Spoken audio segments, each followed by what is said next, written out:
Hi everybody, I'm Bree the Plant Lady, checking in with a post-holiday weekly garden tour right here from central North Carolina.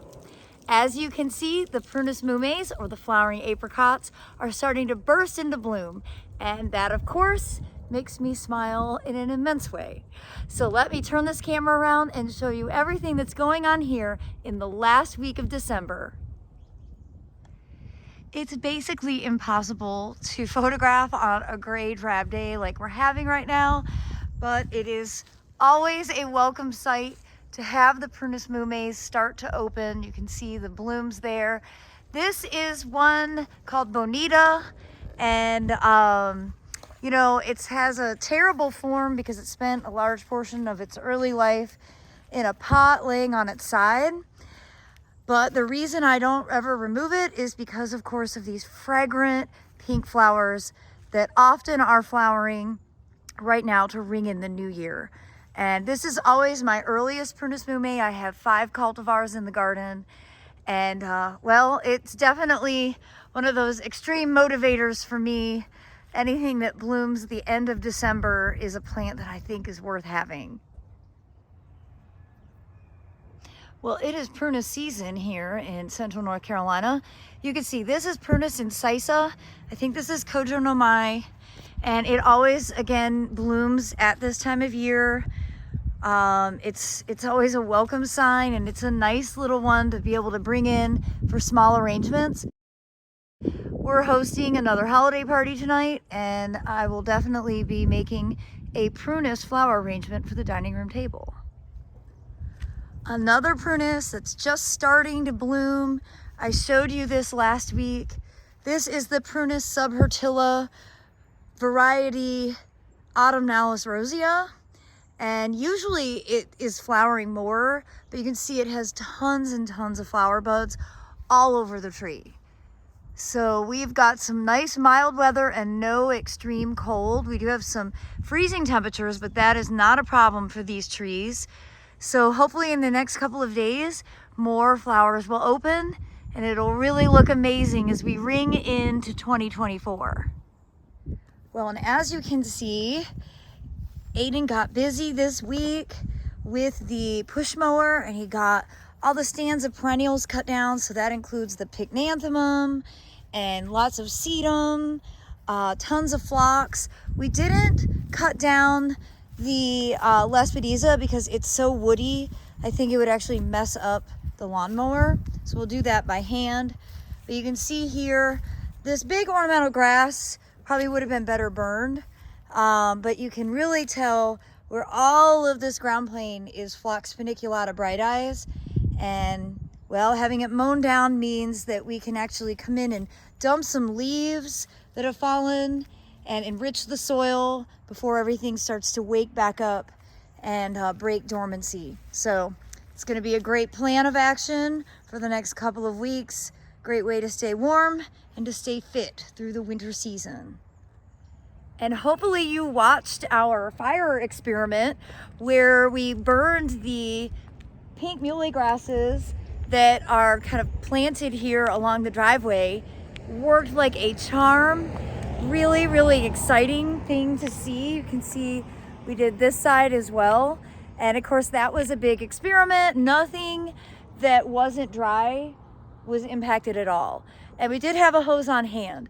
But really the point of this is that when the time comes to need to do some cutbacks next door, I think we will definitely plan to burn the rest of the muley grasses down. Now we're not gonna do that right now. We're not really in any hurry. We were initially just trying to see if we could burn back the common vetch, which is such a huge problem. It didn't work because it's not dry, it's green. So we did a lot of hand weeding when we got the wave planted a few days ago. Nothing's germinating yet, but we are supposed to be getting rain like tonight. And I'm hoping that that will really stimulate some fast germination. This is filled with lupins, California poppies. We did clumps of all 3 grains, and we did the large poppies from England that Mark sent us. So I'm really excited to watch this all grow out. I think it'll be, you know, every year the wave is different. I think this year it's going to be super colorful. Oh, and I almost forgot. I found an extra pack of larkspur in my greenhouse, or in my seed refrigerator, and I went ahead and scattered the larkspur in the wave as well. So I think the addition of the larkspur, that blue that's taller, is going to really complement the purple lupins and the orange California poppies, and then hopefully the large poppies are multicolored. So you will definitely have to subscribe and tune in to get updates on this big border, which I'm so excited for. And Aiden got this big patch of phlox cut back. Obviously have some weeding to do. You can see lots of lamium.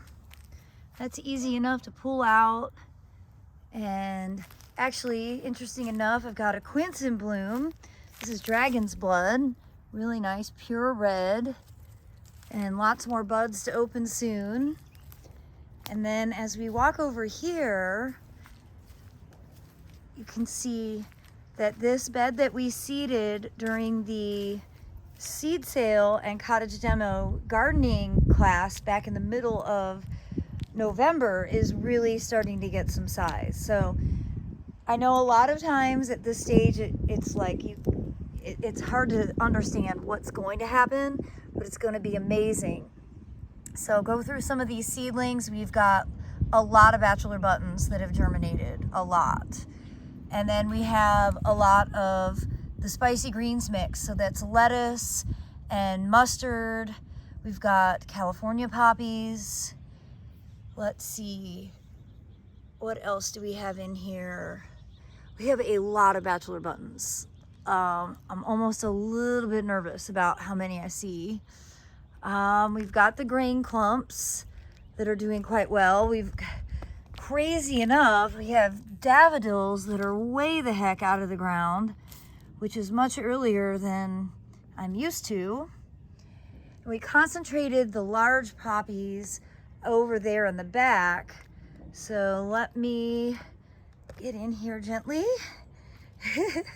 And oh yeah, this is all the large bread seed poppies. You can see really good concentration, of course mixed with bachelor buttons, and of course the stupid vetch, which I'll never not have. But overall, I'm really pleased with the germination rate. I might end up long-term having to do some editing of bachelor buttons just because they get so big. And like, that's a lot of bachelor buttons through the middle there. But for right now, I'm just gonna leave them and we're gonna see how they do. And you know, I have lots of time between now and May when everything starts to bloom to be able to make some edits. I can always add more seed if necessary, although looking at this bed, I don't think more seed is really what's needed. And as we come along the front porch, you can see the driveway pots are looking great. These cauliflowers are really growing nicely. No heads yet, but pleased to see they're putting on size. And well, I'm really happy with how everything out here in the driveway is looking. The broccolis look fabulous. They are definitely growing. It'll be easy to harvest from these, just steps away from my kitchen door right there. And of course I got all of this cut back as well. I'm definitely going to be digging out some of this Justicia, which does not need to be this large right here. Since I know it's hardy, I can just transplant it to other areas, but I'd like to clean up this corner and actually just kind of redesign this bed a bit so that it makes more sense. And as we come along into the back, I'm really happy to show you the Jasminum nudiflorum, which will go right along with all those different prunus to decorate the dining room table tonight. This is just such a wonderful winter bloomer, and of course with the nice mild weather that we're having right now, more and more flowers open every day. It's so cheerful, and I'm really happy that I have it, even though it's kind of a beast and it takes up a lot of space. It's okay, because when it flowers, it's spectacular. So coming into the backyard, See, there's another Prunus Mume there, but that's usually the last one to bloom. That's Pink Panther. And I don't see any flower buds showing color on that. And I, of course, have not dealt with this bed yet. So I'm not even gonna bother walking you through it because there's no progress. Now, here in the backyard, everything is doing great. I'm really pleased with how big the garlic edges are getting. You know, here I'm actually gonna harvest some kale and lettuce leaves. You can really see the difference now that they're starting to get some size. And this is a great size to just come through with scissors and make salads from. Of course, with that, we've got a lot of larkspur. Probably more larkspur here than anywhere else right now. And that's great because the larkspur is a really important element. Of course, you can see it self-sows way outside of the bed lines. And that's often how the beds get wider. Now, my good friend Preston got me these awesome lights for Christmas, and they're solar, and they're not gonna live here forever. I just have staged them here, but they lit up last night, and it was so cool. I'm hoping that in time they'll sort of relax and kind of open up a bit more, but they are so awesome. It's exactly what the pool needs at this time of year, where it's just, you know, kind of a boring landscape until all this stuff blooms. And when it does, when these do light up, it really gives this such a great focal point at night. So obviously I'm not licensed to have Mannheim Steamroller playing in the background, so I'll turn down my ambience music for now. Here on the back patio, I've got a lot of the stuff out of the heated shed because we're not freezing right now. The citrus really enjoys it. You know, really everything is doing great that goes in the shed and the pots that stay out. And I'm most excited about how well the broccoli is doing here in the tower garden. Not quite ready to harvest, but a lot of broccoli coming along here. And broccoli and cauliflower are like staples in my everyday diet. So it's just one of those things that it's really handy to have it in the garden so that I don't constantly have to buy it from the grocery store. And speaking of Christmas presents, I got this super awesome mini still trimmer that is battery operated, and we of course played with it as soon as I opened it. So here's some videos showing us cutting down random things throughout the garden.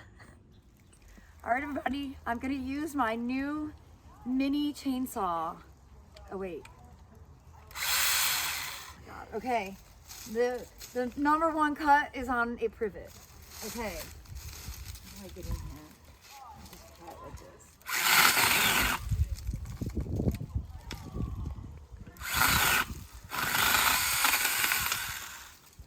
It's a lot more powerful than I realized.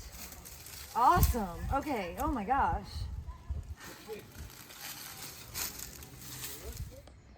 Of course, cutbacks again make a world of difference. And what's really funny, I was showing Aiden, like you can see where the bed edge used to be because it's where this garlic is sprouting, that of course it gets too shaded and we don't ever see it, but the bed has like grown over 1.5 feet deeper. And I wouldn't mind if we could get the bed to be a little tighter because this pathway ends up getting to be a little too shrunken. So we're gonna go ahead and mulch this. We're gonna weed it and then mulch it and try and maybe reestablish a bed line that's a little bit closer in. We also removed the blackberries that were planted in this feed tank, and we're just gonna top this off with more soil cube. And I'm not sure what I'm gonna plant here yet, but I might transplant some of the raspberries to this area because I prefer the raspberries just as far as eating. And I'd like to clear up some space in those big bags where the raspberries are growing. And so you can see I've got 2 bags devoted to raspberries, and this one in particular is what I'd like to dig at least some of the raspberries out and transplant because they're always getting into the walkway. Raspberries and blackberries, I don't recommend putting them in the ground because they just spread too vigorously. you know, I don't want to deal with brambles. I guess that's the bottom line. But I do enjoy the raspberries a lot more than the blackberries. You know, if you really like eating blackberries, you should grow them. But I've realized I don't really like them that much. So I'd rather devote the space to something that I really eat. And you can see here, I've cut the bananas down, and I've also been really trying to do my due diligence to keep this pathway not seeded with poppies, so that it will actually remain a pathway and be open for people when they come to visit. So that's something I'm definitely trying to work on. And, you know, I'm devoted to it this year. I did a terrible job with it last year. I still have a ton of citrus. Of course, it's all really high, but I've been using it for all the seafood I've been cooking. And tonight I'm actually making octopus for the first time ever. So I'll be making a video explaining that process, and you can watch that and see whether I was a success or a failure. Well, you can see this Cabbage Patch is doing really well. This one is definitely the most advanced, and I don't need it tonight, but that would be a great thing to bring in. The broccolis over here aren't quite ready, and the cauliflowers aren't quite big enough, but they're really getting some nice size. And of course, this is why you want to plant these things early. These all got planted, I think, the beginning of September. I think it was before Labor Day weekend. And of course, this is why you should add a date when you plant stuff, so then you could actually remember quickly. These got planted probably 8 weeks later. So those are going to be a spring crop, but with any luck, these will be harvested sometime in the next couple of weeks. I could see that broccoli here probably being ready a week from now. So the countdown is on. I'm really, really pleased. And again, I eat broccoli and cauliflower basically with every meal. So having my own is just really, really handy. So the big Edgeworthia update, not much, only a few more flowers have opened. Certainly not ready to be floated or anything.